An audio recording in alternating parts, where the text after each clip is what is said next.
नमस्कार, debate central में आपका स्वागत है। मैं हूं अभय किशोर। छत्तीसगढ़ में ईडी की कार्रवाई से नया सियासी संग्राम शुरू हो गया है।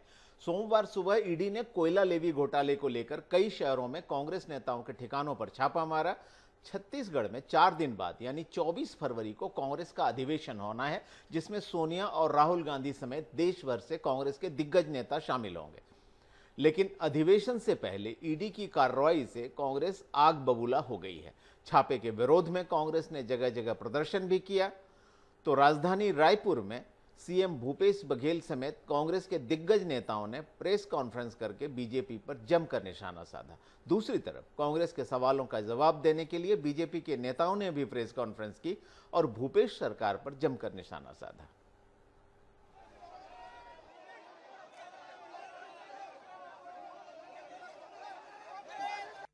ये लोग डर गए हैं, घबरा गए हैं, बौखला गए। बार बार क्या कारण है कि कांग्रेस पार्टी को टारगेट किया जाता है? अभी अध्यक्ष जी ने बताया 24 बार हमारे ऊपर रेड हुई है। क्या हम इन बातों से इनसे दबने वाले हैं? कांग्रेस पार्टी, हमारे नेता, हमारे कार्यकर्ता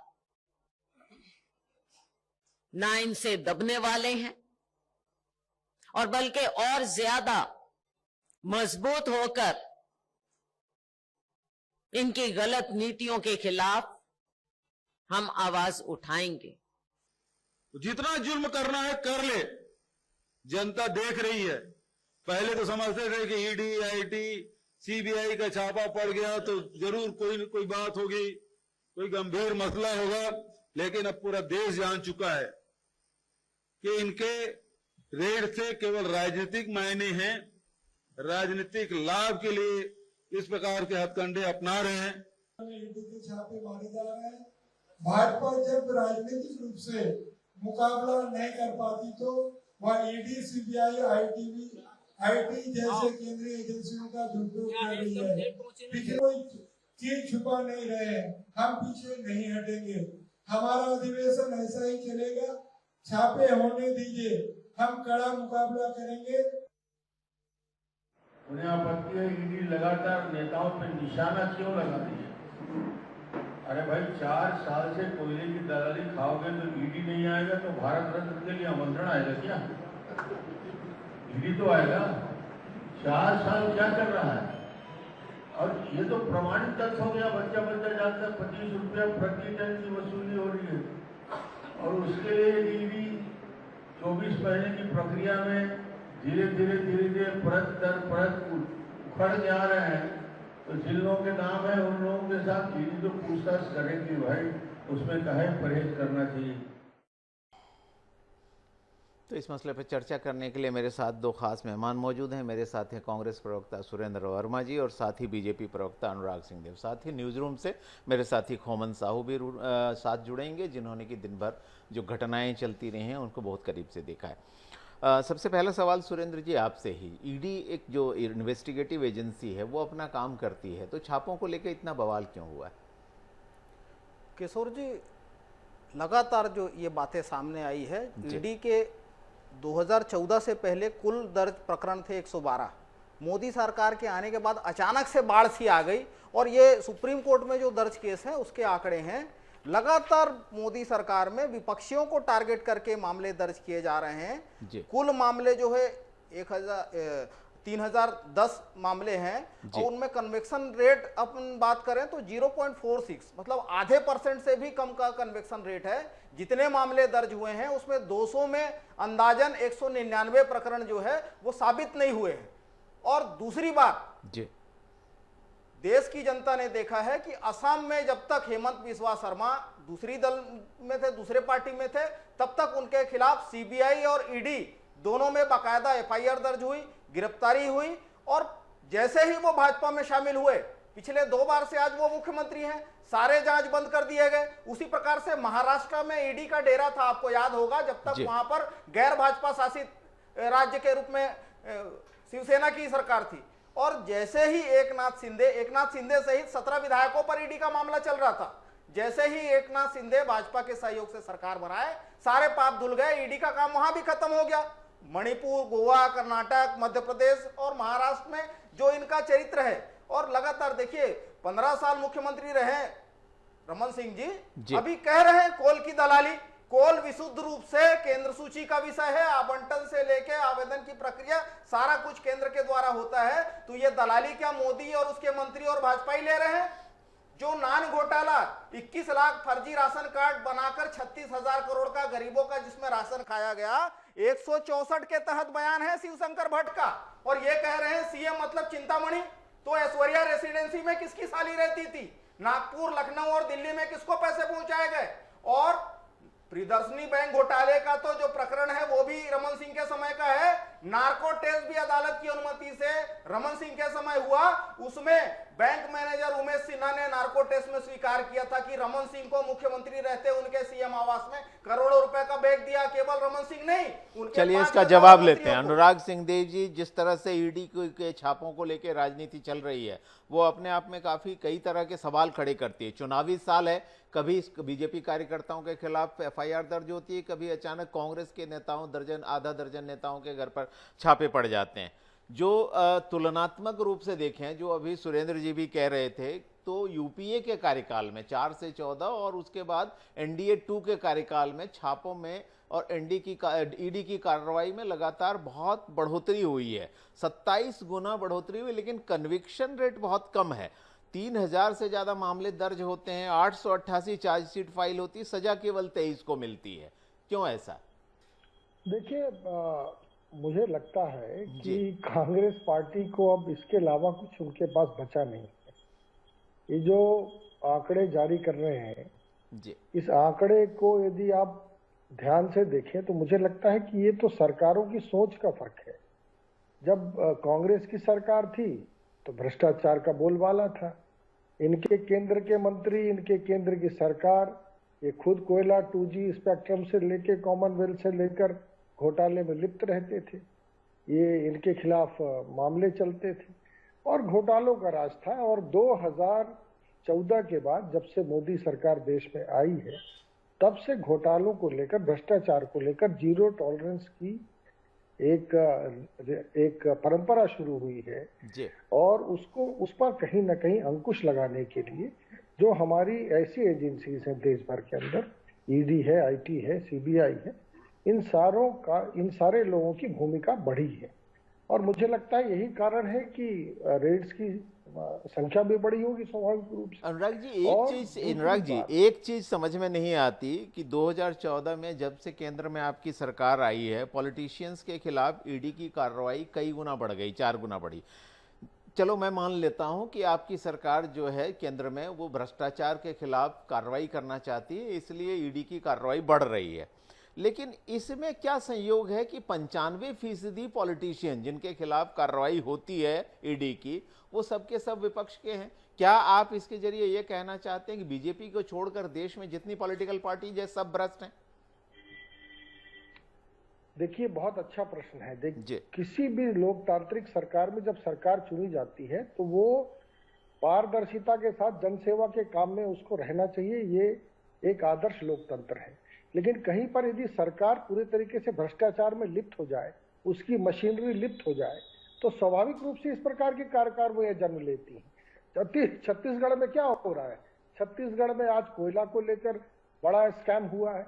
कोयला को लेकर आप केजीएफ देख सकते थे, किस तरीके से लूट चल रही थी और लोकल पुलिस उस पर कार्रवाई करने से बच रही थी।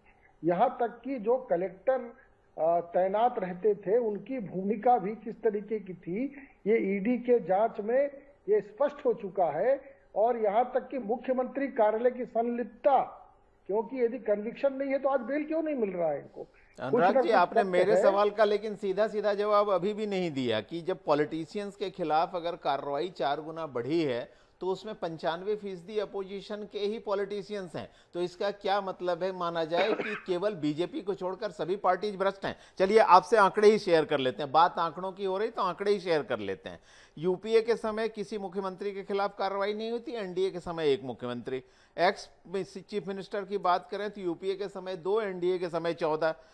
मिनिस्टर्स की बात करें तो यूपीए के समय में 3, तो एनडीए के समय में 19, यहां तक कि सांसद 3 के बजाय 24, विधायक कोई नहीं था एनडीए के समय में, यूपीए के समय में, तो एनडीए के समय में 21। ये आंकड़ों की फहरिस्त बहुत लंबी है, लेकिन इसके साथ एक सच्चाई ये भी है कि यूपीए के शासनकाल में सजा जो है वो 3 लोगों को हुई थी, लेकिन एनडीए के शासनकाल में एक भी आदमी को सजा नहीं हुई है।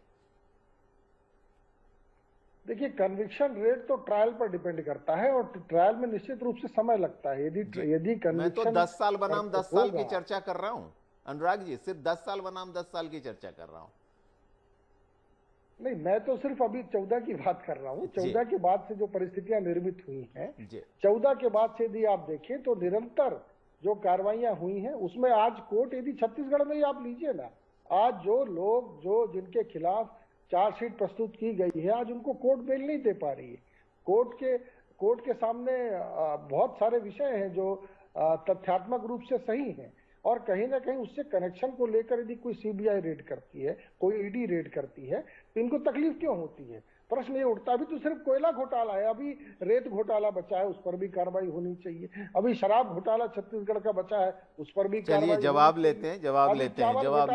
उस पर भी बिल्कुल सुरेंद्र जी से जवाब लेते हैं। सुरेंद्र जी, लगातार तरह तरह के आरोप हैं, क्या कहना चाहेंगे आप इस पर? भाई किशोर जी, मूल बात जो है वो छत्तीसगढ़ और देश की जनता समझ रही है और जान भी रही है। भारतीय जनता पार्टी के राजनीतिक लक्ष्यों को पूरा करने के लिए ईडी जो है भाजपा के इलेक्शन डिपार्टमेंट की भूमिका में है और लगातार जिस प्रकार से प्रतिशोध की राजनीति, उत्पीड़न की राजनीति, ये मेरा आरोप नहीं है, निखिल चंद्राकर जो कि एक गवाह के रूप में बुलाए गए थे ईडी के समक्ष, उनका ये लिखित बयान है जिसमें उन्होंने कहा है कि उनको जबरिया रात भर प्रताड़ित करके टाइप्ड कागज थे, पेपर थे, लूज पेपर में उनसे साइन लिया गया और गवाह को पीड़ित करना, प्रताड़ित करना, यह भारतीय जनता पार्टी के राज में संभव है? पूरे देश में इनका यही चरित्र है। ये पारदर्शिता की बात कर रहे थे। मैं कुछ नाम गिनाता हूं आपको।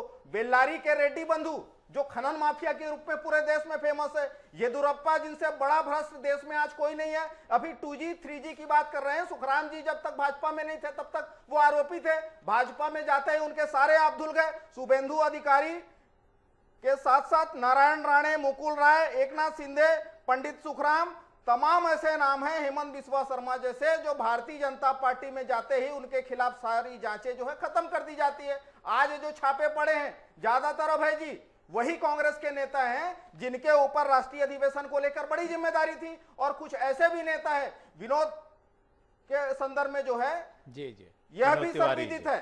विनोद तिवारी जी ने तत्काल पूर्व मुख्यमंत्री रमन सिंह के खिलाफ आय से अधिक संपत्ति के जांच के लिए हाईकोर्ट में, चलिए, यानी आपका सीधा आरोप है प्रतिशोध की भावना से कार्रवाई की जा रही है। आपका सीधा आरोप प्रतिशोध की भावना से कार्रवाई की जा रही है। अनुराग जी से जवाब लेंगे। इसके पहले एक बार मैं खोमन से समझना चाहता हूं कि आखिर दिन भर चल क्या रहा था। खोमन, बड़ी गहमा गहमी रही है, सुबह से ही जो एक के बाद एक खबरें चन कर आती रही कि इस नेता के यहाँ छापा, उस नेता के यहाँ छापा, हुआ क्या दिन भर, जरा संक्षेप में बताएं। देखिए, जिस तरीके से सूबे से तमाम जो कांग्रेसी नेताओं के यहाँ ईडी के छापे पड़े, उसके बाद जिस तरीके से प्रदेश में राजनीतिक सरगर्मियां तेज हो गई थी। मुख्यमंत्री भूपेश बघेल पहले 11 बजे सीएम हाउस से ही प्रेस वार्ता को संबोधित करने वाले थे। उसके बाद जब सूचना आई कि करीब 12 बजे प्रदेश प्रभारी कुमारी शैलजा, पीसीसी चीफ मोहन मरकाम, खुद मुख्यमंत्री भूपेश बघेल, इसके अलावा तमाम मंत्रिमंडल के जितने भी साथी थे उनके, वो राजीव भवन पहुंचते हैं और उसके बाद केंद्र सरकार के ऊपर कई तरीके के आरोप लगाते हैं। उन्होंने बहुत सारे सवाल उठाए, उसमें से सबसे बड़ा सवाल यही है कि जिस तरीके से 95% जो विपक्ष के नेता है उस पर आखिर कार्रवाई क्यों करती है केंद्र सरकार। उसके बाद दूसरी सबसे बड़ी बात है कि अडानी के मामले में आखिर केंद्र सरकार जांच क्यों नहीं कर रही है।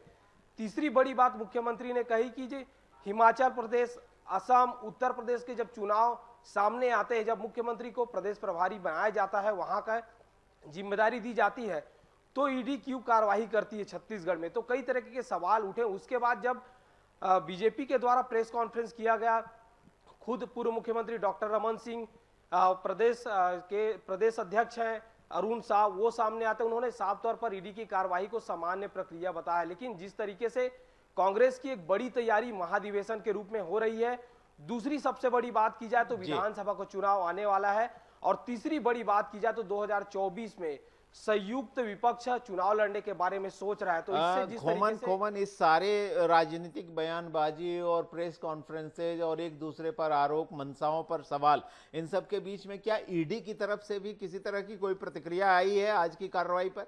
देखिए, ईडी की कार्रवाई लगातार जारी, अभी तक इस पर कोई प्रक्रिया नहीं आई है। हालांकि ये जो कार्रवाई चल रही है वो सूत्र यही बता रहे हैं कि करीब ये 2-3 दिनों तक कार्रवाई चलने वाली है। हालांकि बीजेपी कांग्रेस की जिस तरीके से पदाधिकारियों ने जहां जहां कार्रवाई हो रही थी वहां जिस तरीके से आपने देखा कि देवेंद्र यादव के घर के सामने हनुमान चालीसा का पाठ किया गया, इसके अलावा अन्य नेताओं के घर के सामने जिस तरीके से कांग्रेस कार्यकर्ताओं ने प्रदर्शन किया।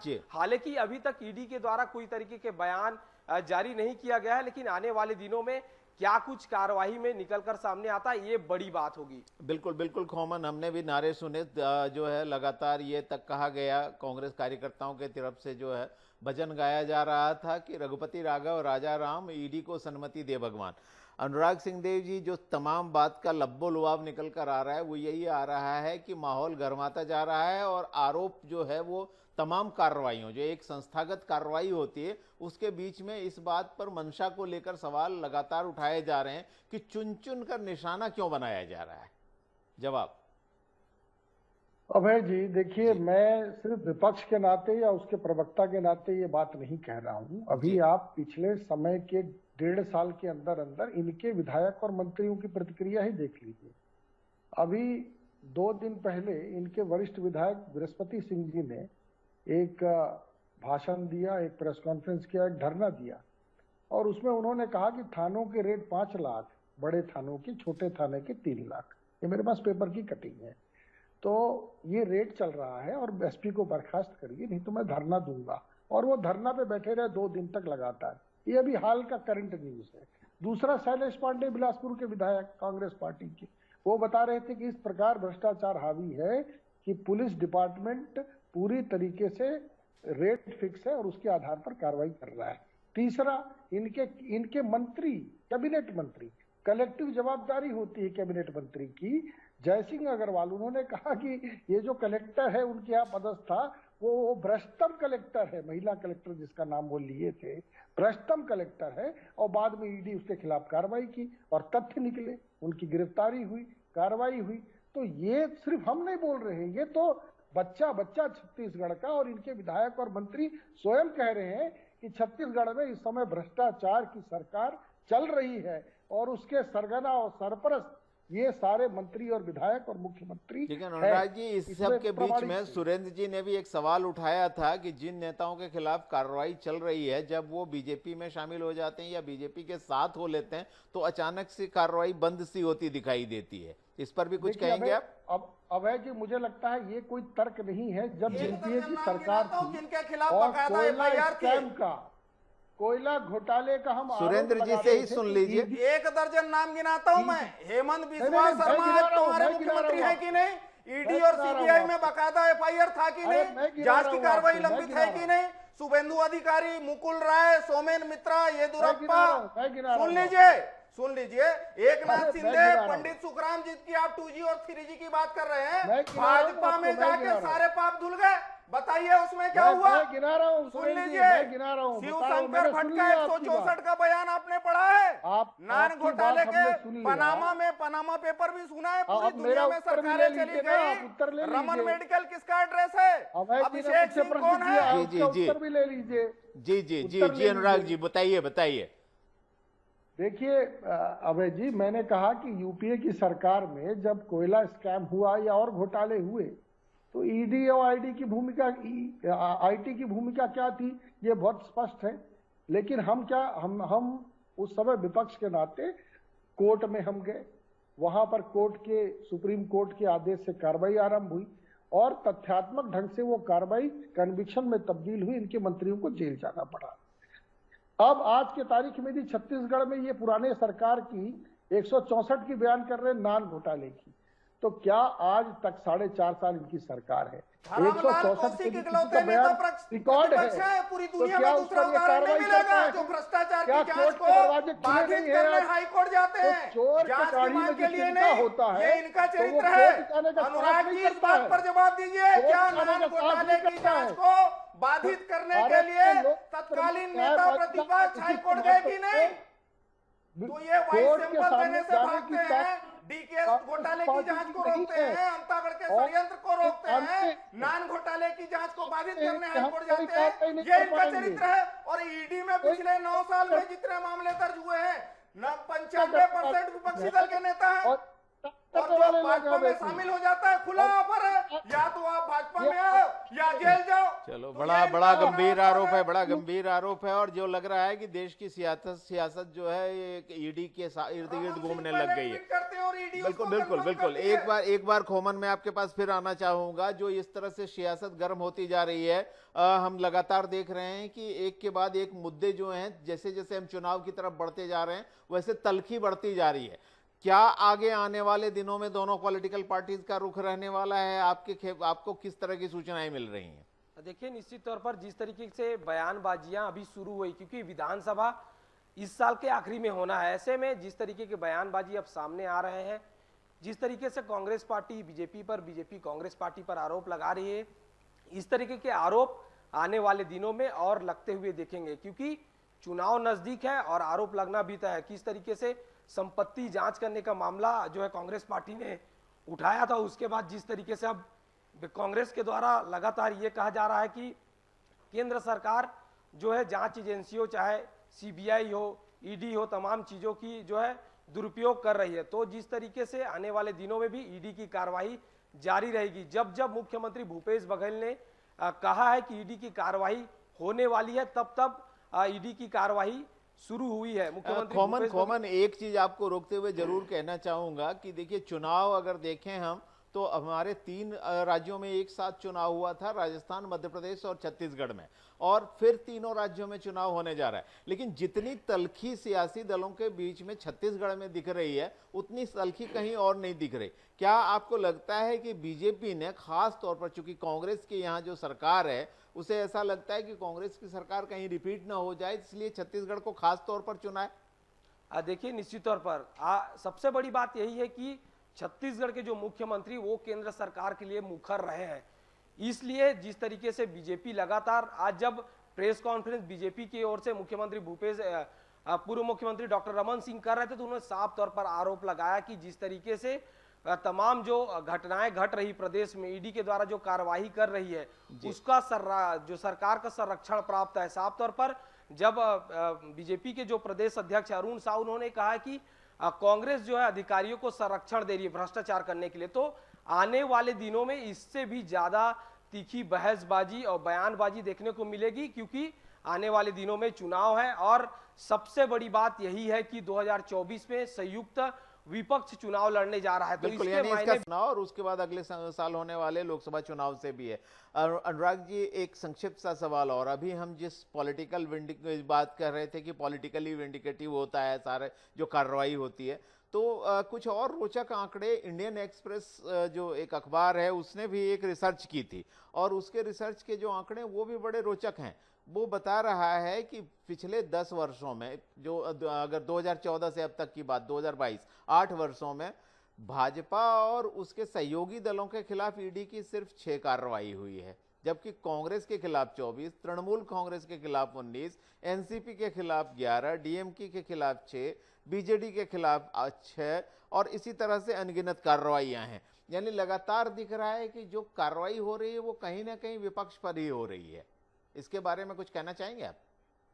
भाई जी, मैंने बहुत स्पष्ट किया कि लोकतंत्र में हमेशा न्यायपालिका के दरवाजे खुले हैं। यदि इनके पास तथ्य है, यदि इस आधार पर कोई इनको लगता है कि गलत तरीके से कार्रवाई हो रही है, तो वहां पर ये जा सकते हैं। लेकिन ये जाएंगे नहीं, क्योंकि ये जो भ्रष्ट सरकारें चल रही हैं इनकी, ये भ्रष्टाचार के माध्यम से, और छत्तीसगढ़ तो एटीएम बना हुआ है 10 जनपद का। छत्तीसगढ़ जो है ये फाइनेंशियली पूरे तरीके से, कोई भी चुनाव हो, पैसा छत्तीसगढ़ की जनता का लगता है, और छत्तीसगढ़ के जनता से लूटे हुए पैसे से कांग्रेस पार्टी केंद्र में अपने पार्टी को और अपने चुनावी फंक्शन को चलाती है। अब भ्रष्टाचार यदि कोई होगा तो कार्रवाई स्वाभाविक होगी, लाजमी है वो कार्रवाई। चलिए, अब उसमें आप कहीं ईडी की भी कार्रवाई आपस को में जायज कार्रवाई ठहरा रहे हैं, आप मानते हैं कि तो- ईडी जो कर रही है बिल्कुल सही कर रही है और ये एक सामान्य सी प्रक्रिया है। हालांकि जो कन्विक्शन का रेट है वो उसकी गवाही देता नहीं है और ये सोचना जरूर होगा कि ये जो लगातार कार्रवाई है उसमें किसी एक दल विशेष या किसी विपक्ष के खिलाफ ही कार्रवाई क्यों होती दिखाई देती है। बहरहाल मैं इस पर कोई टिप्पणी नहीं करूंगा क्योंकि ये एक इन्वेस्टिगेटिव एजेंसी की कार्रवाई है और जो कुछ भी होगा वो न्यायालय की कसौटी पर कसा जरूर जाएगा। फिलहाल आप तीनों इस चर्चा में शामिल हुए, इसके लिए आपका बहुत बहुत धन्यवाद। तो डिबेट सेंट्रल में आज चर्चा में हम कर रहे थे जो ईडी के ताबड़तोड़ छापे छत्तीसगढ़ में हुए हैं और खासतौर पे कांग्रेस के नेताओं को निशाना बनाया गया है, उसको लेकर जो सियासत शुरू हुई है उस पर। आज की चर्चा में इतना ही, मुझे दीजिए इजाजत, नमस्कार।